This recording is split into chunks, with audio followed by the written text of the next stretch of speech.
Welcome back to news jet update. चलिए देखते हैं झारखंड की 25 फटाफट बड़ी खबरों को। इससे पहले आप झारखंड के किस जिले से न्यूज को देख रहे हैं हमें कमेंट बॉक्स में जरूर बताएं। साथ ही डेली अपडेट रहने के लिए आप हमारे चैनल को सब्सक्राइब कर बेल आइकन को दबाना बिल्कुल ना भूलें। पहली खबर, राज्यसभा में भी पेश हुआ आर्थिक सर्वेक्षण। बिरजू महाराज व महेंद्र प्रसाद को श्रद्धांजलि दी गई। बजट सत्र के पहले दिन राज्यसभा में आर्थिक सर्वेक्षण पेश किया गया। सोमवार को अपने मौजूदा सदस्य महेंद्र प्रसाद के अलावा पूर्व सदस्यों जयंत राय, देवेंद्रनाथ बर्मन, एम मूसा, वग्नेश्वर कुसुम और मशहूर कथक नर्तक पंडित बिरजू महाराज को श्रद्धांजलि दी गई। संसद के बजट सत्र के पहले दिन उच्च सदन की बैठक शुरू होने पर महासचिव पीसी मोदी ने संसद के दोनों सदनों की संयुक्त बैठक में राष्ट्रपति रामनाथ कोविंद द्वारा दिए गए अभिभाषण की प्रति पटल पर रखी। इसके बाद वित्त मंत्री निर्मला सीतारमण ने सदन के पटल पर वित्त वर्ष 2021-22 के लिए आर्थिक समीक्षा की प्रति रखी। बाद में नायडू ने बैठक को पूरे दिन के लिए स्थगित कर दिया। अगली खबर, देश भर के बिजली अभियंता और कर्मचारी आज करेंगे राष्ट्रव्यापी हड़ताल। अखिल भारतीय विद्युत अभियंता संघ ने कहा कि केंद्र सरकार के निजीकरण की नीतियों के खिलाफ बिजली क्षेत्र के कर्मचारी मंगलवार को राष्ट्रव्यापी हड़ताल करेंगे। AIEPF ने एक बयान में कहा कि बिजली कर्मचारी एवं अभियंताओं की राष्ट्रीय समन्वय समिति NCC-OEE के आह्वान पर देश भर के बिजली कर्मचारी और अभियंता केंद्र सरकार के निजीकरण की नीतियों के खिलाफ प्रदर्शन करेंगे। अगली खबर, मुख्यमंत्री सचिवालय की तरफ से प्रेस विज्ञप्ति आपदा प्रबंधन प्राधिकार में लिए गए बैठक को लेकर किया गया है, जिसके मुताबिक रांची, पूर्वी सिंहभूम, चतरा, देवघर, सरायकेला, सिमडेगा, बोकारो में विद्यालय में कक्षा 9 एवं इससे ऊपर की कक्षा के संचालन की अनुमति दी गई है। वहीं शेष जिलों में विद्यालय में कक्षा 1 एवं इससे ऊपर की कक्षा के संचालन के लिए अनुमति दी गई है। उच्च शिक्षा के संस्थान जैसे कॉलेज, यूनिवर्सिटी, ITI के खोलने की अनुमति दी गई है। सभी जिम, खिलाड़ियों के लिए स्विमिंग पूल और स्टेडियम खोलने की अनुमति दी गई है। बिना दर्शक के खेलकूद आयोजित करने की अनुमति दी गई है। वहीं खुले में 200 से अधिक व्यक्ति का एकत्रित होना प्रतिबंधित होगा। बंद जगह में 200 से अधिक व्यक्ति या जगह के 50% क्षमता जो कम हो का एकत्रित होना प्रतिबंधित होगा। भारत सरकार, राज्य सरकार एवं अन्य के द्वारा आयोजित ऑफलाइन परीक्षा की अनुमति दी गई है। विद्यालय में अनुमान्य कक्षा में तथा उच्च शैक्षणिक संस्थानों जैसे यूनिवर्सिटी, कॉलेज, ITI में ऑफलाइन परीक्षा की अनुमति दी गई है। सभी सरकारी और निजी कार्यालय में 100% कर्मी की उपस्थिति की अनुमति दी गई है। सभी पार्क और पर्यटन स्थल बंद रहेंगे। तो एक बड़ी खबर है कि सभी पार्क और पर्यटन स्थल अब भी नहीं खुलेंगे। रेस्तरां, बार, सिनेमा हॉल, दुकान एवं शॉपिंग मॉल में एक समय में क्षमता का 50% से अधिक व्यक्ति उपस्थित नहीं रहेंगे। वहीं सभी दुकानें, रेस्तरां, बार, दवा की दुकान, पेट्रोल पंप को छोड़कर अधिकतम 8 बजे अपराह्न तक ही खुलेंगे। मेले, जुलूस और प्रदर्शनी प्रतिबंधित रहेंगे। तो एक बड़ी खबर यह भी है आपका कि मेले, जुलूस और प्रदर्शनी पर अभी भी रोक जारी है। साथ ही 14वां प्रस्ताव में है, भारत सरकार के आदेश के आलोक में सार्वजनिक स्थल पर मास्क पहनना अनिवार्य है। वहीं अंतिम जो निर्णय लिया गया है उसमें है कि भारत सरकार के आदेश के आलोक में सार्वजनिक स्थल पर 2 गज की दूरी का अनुपालन किया जाए। अगली खबर, झारखंड कोरोना अपडेट। झारखंड में सोमवार को 638 नए कोरोना पॉजिटिव केस मिले। वहीं 1874 लोगों ने कोरोना को मात भी दी। वहीं इलाज के दौरान धनबाद में एक व्यक्ति की कोरोना से मौत हो गई है। झारखंड में पिछले 24 घंटे में बोकारो में 24, चतरा में 29, देवघर में 13, धनबाद में 21, दुमका में 37, जमशेदपुर में 226, गढ़वा में 3, गिरिडीह में 1 भी नहीं मिला है, गोड्डा में 8, गुमला में 8, हजारीबाग में 3, खूंटी में 1, कोडरमा में 16, लोहरदगा में 9, पाकुड़ में 3, पलामू में 7, रामगढ़ में 4, रांची में 165, साहेबगंज में 2, सरायकेला खरसावां में 2, सिमडेगा में 10 और पश्चिमी सिंहभूम जिले में 47 नए कोरोना पॉजिटिव केस सामने आए हैं।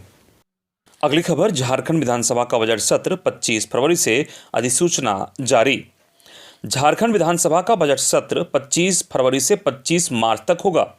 पहले दिन राज्यपाल रमेश बैस का सदन में अभिभाषण होगा।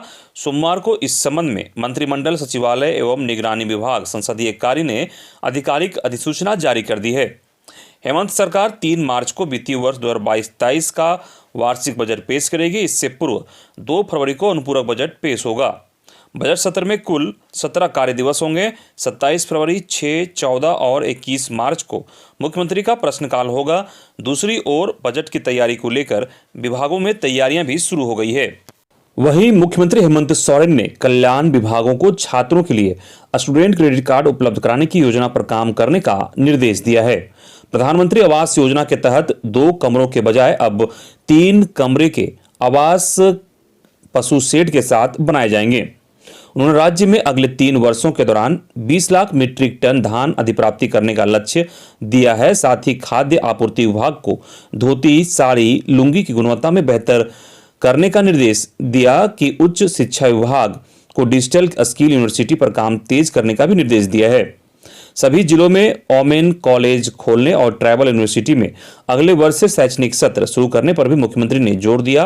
मुख्यमंत्री ने विभागवार बजट के विरुद्ध खर्च, योजना बजट के विरुद्ध निर्गत स्वीकृति आदेश और व्यय की स्थिति की सोमवार को प्रोजेक्ट भवन में समीक्षा की। उन्होंने ग्रामीण विकास विभाग और पथ निर्माण विभाग को सड़कों के निर्माण को लेकर समन्वय बनाकर कार्य करने का निर्देश दिया। साथ ही शहरी क्षेत्र में चेक डैम का निर्माण करने और चेक डैम पर पॉलिसी बनाने का आदेश भी सीएम सोरेन ने दिया। इसके अलावा मुख्यमंत्री हेमंत सोरेन ने समीक्षा बैठक में शहरों के कुछ क्षेत्रों को सुरक्षित जोन बनाने का निर्देश अधिकारियों को दिया। साथ ही सौर ऊर्जा को क्षेत्र में भी काम करने के लिए निर्देश दिया। वहीं मुख्यमंत्री हेमंत सोरेन ने कहा कि राज्य सरकार का योजना के तहत कई कार्य करती है, लेकिन कई मामलों में इस योजना का लाभ नजर नहीं आता है। अब पौधा लगाने का भी जियो टैगिंग होगा। साथ ही संबंधित पौधा लगाने से छोटे बड़े कार्यों से संबंधित फोटोग्राफ और जियो टैगिंग को सुनिश्चित करने के लिए मुख्यमंत्री हेमंत सोरेन ने निर्देश दिया। वहीं मॉडल स्कूल के कार्य प्रगति की जानकारी उपलब्ध कराएं। संक्रमण के दौरान स्कूल बंद होने से ग्रामीण क्षेत्र के बच्चे सबसे अधिक प्रभावित हुए हैं। उनकी पढ़ाई में एक बड़ा गैप बन गया है। उस गैप को पाटने की जरूरत है। निर्मित हो रहे महिला महाविद्यालय को जल्द पूरा कराने का भी निर्देश मुख्यमंत्री हेमंत सोरेन ने दिया। अगली खबर, शिक्षा मंत्री का बड़ा बयान, जल्द होगा स्थानीय नीति में संशोधन। भोजपुरी मगही को बोकारो धनबाद से हटाया जाएगा। स्थानीय नीति में अंकित भाषा विवाद को जल्द निपटा लिया जाएगा। स्थानीय नीति में भोजपुरी और मगही भाषा शामिल होने से बोकारो और धनबाद जिले में लगातार विवाद उठ रहे हैं। भोजपुरी मगही को धनबाद और बोकारो जिले से हटा लिया जाएगा। इसे लेकर मुख्यमंत्री से सकारात्मक बातें हुई हैं। यह बातें शिक्षा मंत्री जगन्नाथ महतो ने अपने आवास पर आयोजित प्रेस वार्ता में कही। प्रेस वार्ता में उनके साथ विधायक मथुरा महतो भी थे। शिक्षा मंत्री ने कहा कि 3 लोगों का एक प्रतिनिधिमंडल सोमवार को मुख्यमंत्री से भाषा के विवाद को लेकर मुलाकात की। भोजपुरी और मगही झारखंड की अपनी भाषा नहीं है। दोनों ही भाषाओं में बोलने वाले लोग झारखंड में महज 5% ही हैं। वह भी स्थानीय मूलवासी नहीं है। इसलिए स्थानीय नीति से भोजपुरी, मगही, मैथिली को हटा दिया जाएगा और जल्द ही राज्य में स्थानीय नीति के आधार पर बड़ी बहाली शुरू होगी। इधर भाषा के आधार पर राज्य को बांट रही सरकार, रघुवर झारखंड के पूर्व मुख्यमंत्री व भाजपा के राष्ट्रीय उपाध्यक्ष रघुवर दास ने कहा कि राज्य की हेमंत सोरेन सरकार झारखंड को गृह युद्ध में झोंकने को आमदा है। रघुवर दास ने कहा कि राज्य में भाईचारा तोड़ने के लिए भाषा के आधार पर बंटवारे की नीति का परिणाम सामने आ रहा है। रघुवर दास ने कहा कि पूर्ववर्ती भाजपा सरकार ने 3री व 4थी श्रेणी की नौकरियों में 10 सालों के लिए स्थानीय निवासियों को 10 सालों के लिए आरक्षण का लाभ दिया था, लेकिन हेमंत सरकार ने इसे हटा दिया। रघुवर दास ने कहा कि 2016 में स्थानीय नीति बनाई थी, शेड्यूल एरिया में पूरा आरक्षण था। सरकार सामाजिक समरसता को खत्म कर रही है, वोट बैंक की राजनीति हो रही है। मुख्यमंत्री ने निर्मल महतो की शहादत पर भी साल में 5 लाख नौकरी देने का वादा किया था, लेकिन 5 साल में अगर ये नौकरी दे दे तो भी काफी होगा। अगली खबर, सुखदेव भगत और प्रदीप बुलमुच्चू कांग्रेस में हुए शामिल। सुखदेव भगत ने कहा, मेरी शव यात्रा कांग्रेस झंडे से निकलेगी। झारखंड के 2 पूर्व प्रदेश अध्यक्ष सुखदेव भगत और प्रदीप बुलमुच्चू एक बार फिर से कांग्रेस में शामिल हो गए। झारखंड के कांग्रेस प्रभारी अविनाश पांडे ने दोनों को पार्टी की सदस्यता दिलाई। सुखदेव भगत ने कहा कि उनके डीएनए में कांग्रेस है, पीढ़ी दर पीढ़ी उनका परिवार कांग्रेसी रहा है। उनका जब भी शव यात्रा निकलेगी वह कांग्रेस के झंडे से निकलेगी। वहीं प्रदीप बुलमुच्चू ने कहा कि उनसे गलती हुई थी, पार्टी छोड़ने के बाद भी उन्हें कांग्रेस की महत्व का पता चला, ऐसी गलती उनसे दोबारा नहीं होगी। अगली खबर, सरकार के झूठे वादे के विरोध में आयशा इनोस ने किया विरोध प्रदर्शन। केंद्र और राज्य सरकार के झूठे वादे के विरोध में आयशा इनोस ने सोमवार को रांची के अल्बर्ट एक्का चौक पर जमकर विरोध प्रदर्शन किया। कहा कि केंद्र की नरेंद्र मोदी की सरकार ने हर वर्ष 2 करोड़ नौकरी देने का वादा किया था, उसी तरह राज्य की हेमंत सोरेन की सरकार ने खतियान आधारित स्थानीय नीति और 5 लाख रोजगार देने के वादे पर सत्ता पर आई थी, लेकिन सरकार के ये वादे झूठे निकले। अगली खबर, 7वीं 10वीं जेपीएससी मामला, लगातार फजीहतों के बाद गिर सकती है आयोग के कई अधिकारियों पर गाज। 7वीं से 10वीं जेपीएससी सिविल सेवा परीक्षा में लगातार हो रही फजीहतों के बाद आयोग के कई अधिकारियों पर गाज गिर सकती है। कार्मिक विभाग द्वारा परीक्षा से जुड़े हर बिंदुओं की समीक्षा की जा रही है। समीक्षा में देखा जा रहा है कि आखिर परीक्षा में इतनी गड़बड़ी कैसे हुई। तो कि हेमंत सरकार का चुनावी वादा था कि उनके शासन में झारखंड लोक सेवा आयोग द्वारा ली जाने वाली परीक्षा पूरी तरह से निष्पक्ष तरीके से होगी। कोरोना काल के बाद कार्मिक के निर्देश के बाद 4 संयुक्त सिविल सेवा परीक्षा एक साथ ली गई थी, लेकिन पीटी परीक्षा रिजल्ट जारी होने के बाद से ही अभ्यर्थियों द्वारा लगातार आरोप लगाया जा रहा है, इससे आयोग की फजीहत हो रही है। बीते दिनों हाई कोर्ट द्वारा मुख्य परीक्षा पर रोक लगाकर संशोधित रिजल्ट जारी करने का निर्देश दिया गया है। अगली खबर, दोषियों की गिरफ्तारी की मांग को लेकर आज अधिवक्ता न्यायिक कार्य नहीं करेंगे। Jharkhand state bar council Ranchi के सदस्य हेमंत कुमार सिकरवार पर हुए जानलेवा हमले के विरोध में मंगलवार को राज्य भर के अधिवक्ता न्यायिक कार्य से अपने को अलग रखेंगे, साथ ही काला बिल लगाएंगे। उक्त आशय की जानकारी अधिवक्ता संघ के महासचिव सुबोध कुमार सिन्हा ने नोटिस निर्गत कर दी है। अगली खबर, जैप डीआईजी राजीव रंजन सिंह सोमवार को पुलिस सेवा से रिटायर हो गए। राजीव रंजन सिंह साल 1986 में झारखंड के कोडरमा जिले के झुमरी तिलैया के जेजे कॉलेज से व्याख्याता के रूप में अपने कैरियर की शुरुआत की थी, जिसके बाद मध्य प्रदेश में उन्होंने बतौर डिप्टी कलेक्टर 3 साल काम किया। इसके बाद वर्ष 1994 में बीपीएससी की परीक्षा पास की और हाजीपुर में पहली बार डीएसपी के पद पर पोस्टेड होकर पुलिस सेवा में अपने कैरियर की शुरुआत की। पुलिस सेवा में आने के बाद राजीव रंजन सिंह जहानाबाद, सिरघाटी, चतरा और हटिया में डीएसपी रहे। जमशेदपुर सिटी डीएसपी का पद भी संभाला, जिसके बाद इन्होंने जमशेदपुर में एसपी, जमशेदपुर ग्रामीण एसपी, रांची के सिटी एसपी और ट्रैफिक एसपी के अलावा सिमडेगा, गोड्डा और पाकुड़ में बतौर पुलिस अधीक्षक अपनी सेवाएं दी। कुलाहन क्षेत्र के डीआईजी के पद पर रहने के बाद जैप में पोस्टिंग हुई, जहां से रिटायर हो गए। अगली खबर, पश्चिमी सिंहभूम की पिछड़ी जातियों के लिए 27% आरक्षण लागू हो, चंद्रशेखर दास। कांग्रेस के ओबीसी प्रकोष्ठ के चाईबासा जिलाध्यक्ष चंद्रशेखर दास ने पार्टी की बैठक में पिछड़ी जातियों के आरक्षण का मुद्दा उठाते हुए पश्चिमी सिंहभूम की ओबीसी के लिए 27% आरक्षण लागू करने की मांग रखी। झारखंड कांग्रेस के नवनियुक्त प्रभारी अविनाश पांडे के 3 दिवसीय दौरे के दूसरे दिन रांची प्रदेश कार्यालय में उन्होंने अपनी बात रखी।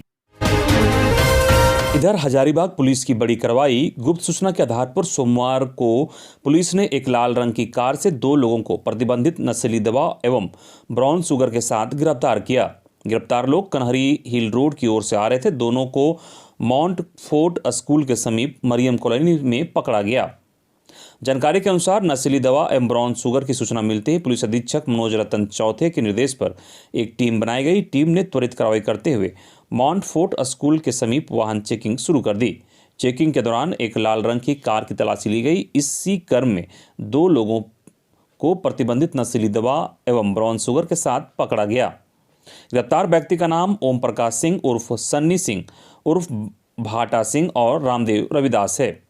वहीं बरामद सामग्री में टाटा इंडिगो मांजा कार, कोरेक्स, पेंसिडिल, ब्राउन शुगर की पुड़िया, सैमसंग कंपनी की काले रंग का मोबाइल, एप्पल आईफोन तथा एक मोबाइल बरामद किया गया है। अगली खबर, लालपुर थाना क्षेत्र के मोराबादी मैदान के पास अपराधी कालूलामा की हत्या मामले में एसएसपी सुरेंद्र कुमार झा के निर्देश पर गठित एसआईटी की टीम ने कार्रवाई करते हुए हत्या की घटना में शामिल 5 अपराधियों को गिरफ्तार किया है। इन सभी अपराधियों की गिरफ्तारी बिहार, झारखंड के अलग अलग शहरों से हुई। गिरफ्तार अपराधियों में ज्ञान रंजन, संदीप कुमार, सोनू कुरैशी, रवीश भारद्वाज, बिट्टू खान शामिल है। इन अपराधियों के पास से पुलिस ने एक देसी कट्टा, एक देसी पिस्टल, 8 गोली और हत्या की घटना में प्रयुक्त बाइक को भी बरामद किया है। अगली खबर 4 फरवरी को होगी रांची यूनिवर्सिटी का 35वां दीक्षांत समारोह। 79 टॉपर्स को मिलेगा गोल्ड मेडल।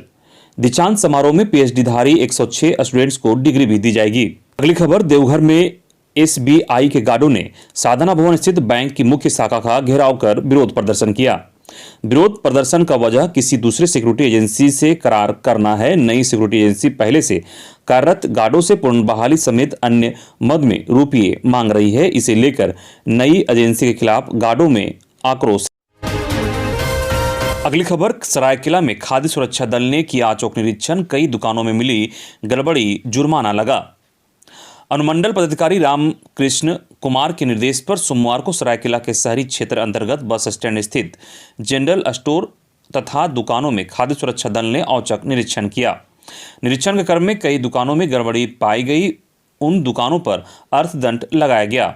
जांच के क्रम में मनोज जनरल स्टोर और मोबाइल सेंटर में एक्सपायरी दही, राज स्टोर में एक्सपायर चिप्स, कुरकुरे आदि पाया गया, जिस पर दल ने इन सभी दुकानों पर खाद्य सुरक्षा अधिनियम 2006 के तहत 2-2 हजार रुपये का अर्थदंड लगाया।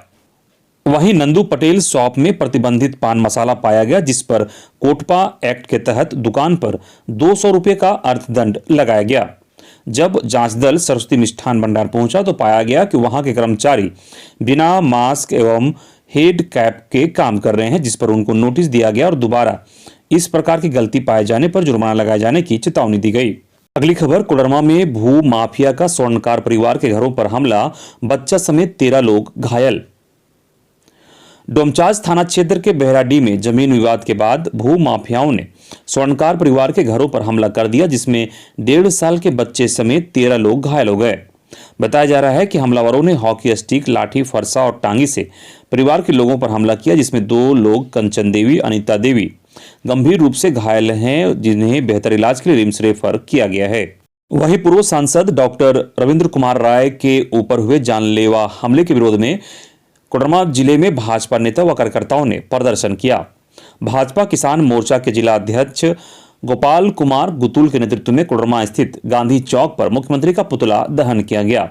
मौके पर मुख्य अतिथि के रूप में मौजूद विधायक डॉक्टर नीरा यादव ने कहा कि राज्य में कोई भी सुरक्षित नहीं है, लॉ एंड ऑर्डर की स्थिति खराब हो गई है।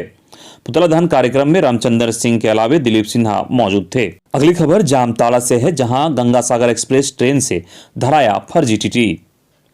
Ganga Sagar express 13186 don train के यात्रियों से जुर्माना वसूलने के आरोप में 30 जनवरी रात करीब 1:15 बजे एक फर्जी टीटीई को गिरफ्तार किया गया। उसने खुलासा किया कि वह मधुपुर के राजेश साव के कहने पर यात्रियों से पैसे की वसूली करता था। गिरफ्तार युवक की पहचान मिहिजाम हटिया रोड निवासी गौतम कुमार साव उर्फ विक्की के रूप में हुई। आरोप है कि 13168 डॉन गंगा सागर एक्सप्रेस की कोच संख्या D2 में काशीटाड़ एवं जामताड़ा रेलवे स्टेशन के बीच यात्रियों से टिकट की जांच कर रहा था, जिसमें 5 युवक शामिल थे। अगली खबर गिरिडीह से है, जहां भाकपा माले ने मनाया विश्वासघात दिवस। गिरिडीह जिले के सभी प्रखंडों में भाकपा माले कार्यकर्ताओं ने किसान विरोधी नीति को लेकर विश्वासघात दिवस मनाया और केंद्र सरकार पर जमकर निशाना साधा। बगोदर के भाकपा माले विधायक विनोद कुमार सिंह ने कहा कि लंबे आंदोलन के बाद केंद्र सरकार ने तीनों कृषि बिल वापस ली। केंद्र सरकार ने आंदोलन के दौरान किसानों पर दर्ज सभी मुकदमे वापस लेने और शहीद किसानों के परिजनों को उचित मुआवजा देने का आश्वासन दिया था, लेकिन नरेंद्र मोदी की सरकार अपने वायदों से मुकर गई है। उन्होंने कहा कि कोडरमा में भी ट्रेन रोके जाने के खिलाफ किसानों पर प्राथमिकी दर्ज कराई गई थी, मुकदमा अब तक वापस नहीं लिया गया। अगली खबर पलामू से है, जहां उपायुक्त शशि रंजन ने सोमवार को जल जीवन मिशन एवं स्वच्छ भारत मिशन की समीक्षा बैठक की। बैठक में डीसी ने जिले के निर्माणाधीन बृहद जलापूर्ति योजना एवं लघु जलापूर्ति योजना के तहत हो रहे कार्य को गति देने एवं FHTC बढ़ाने पर बल दिया। डीसी ने पेयजल एवं स्वच्छ प्रमंडल के कार्यपालक अभियंता को शुद्ध जल मुहैया कराए जाने के बाद जल कर के भुगतान के लिए ग्रामीणों को जागरूक करने का निर्देश दिया। उन्होंने कहा कि पंचायत के मुखिया और ग्राम जल स्वच्छ समिति ग्रामीणों को जागरूक कर जल कर संग्रहण का कार्य करें। अगली खबर हुसैनाबाद के झामू नेता ने सीएम हेमंत सोरेन से मुलाकात की और मांग पत्र सौंपा। हुसैनाबाद के झामुमो के वरिष्ठ नेता एजाज हुसैन उर्फ छेदी खां सोमवार को प्रोजेक्ट भवन में मुख्यमंत्री हेमंत सोरेन से मिले। उन्होंने हुसैनाबाद को जिला बनाने समेत कई मांगों को लेकर सीएम को मांग पत्र सौंपा। उन्होंने मांग पत्र में कहा कि हुसैनाबाद अनुमंडल के 8 प्रखंडों को मिलाकर हुसैनाबाद को जिला बनाया जाए। साथ ही खाली पड़ी जपला सीमेंट कारखाना की भूमि पर पावर प्लांट लगाया जाए। इससे हुसैनाबाद अनुमंडल सहित पलामू जिले के मजदूरों को बाहर जाने की जरूरत नहीं पड़ेगी। कहा कि एशिया का सबसे नामी जपला सीमेंट फैक्ट्री को बंद कर दिया गया है। इससे मजदूर वर्ग बुरी तरह प्रभावित हुए हैं। अगली खबर देवघर से है, जहां पीडीएस डीलर पर लाभुकों ने कम अनाज तौलने का लगाया आरोप।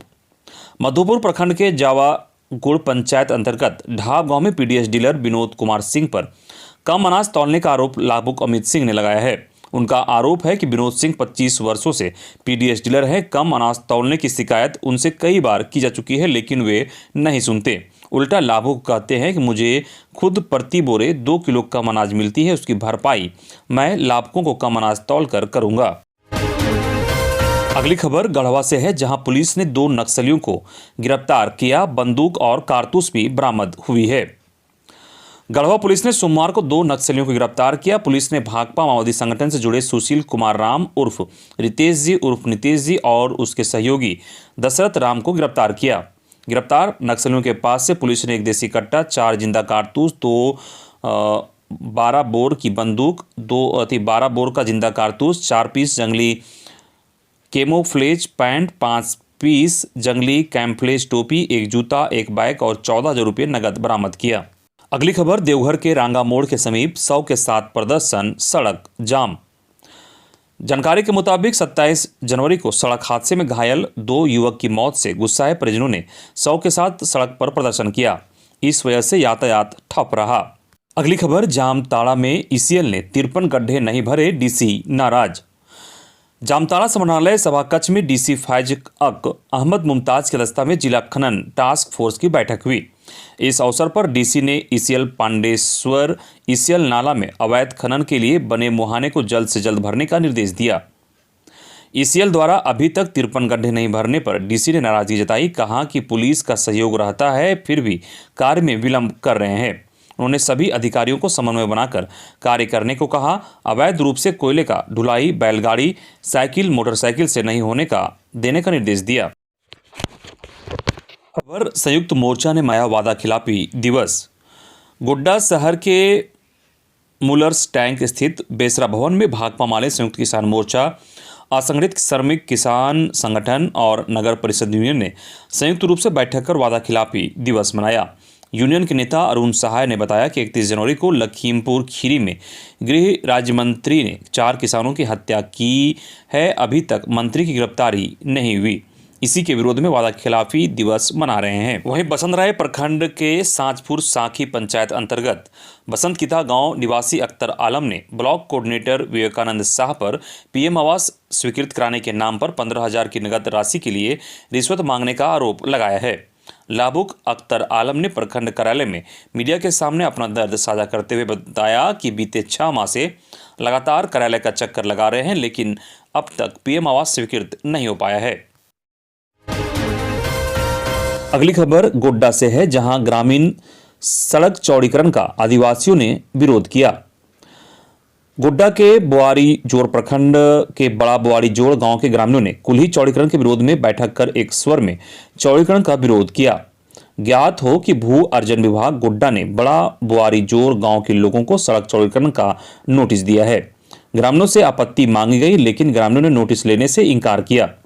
ग्रामीणों का कहना है कि संथाल आदिवासियों को धार्मिक अनुष्ठान जैसे कराम पूजा, दाह बपला, खुटव, सोहराय, बाहा आदि पर्व कुल्ही पर ही अर्थात ग्रामीण सड़क पर ही होता है। अगर कुल्ही चौड़ीकरण कर सड़क बनाई गई तो आदिवासियों के धर्म, सभ्यता, संस्कृति सभी पर आघात होगा। ग्रामीणों ने मुखिया मरांगमय टुड्डू के अध्यक्षता में कुल्ही द्रुप कर सर्वसम्मति से यह प्रस्ताव पास किया।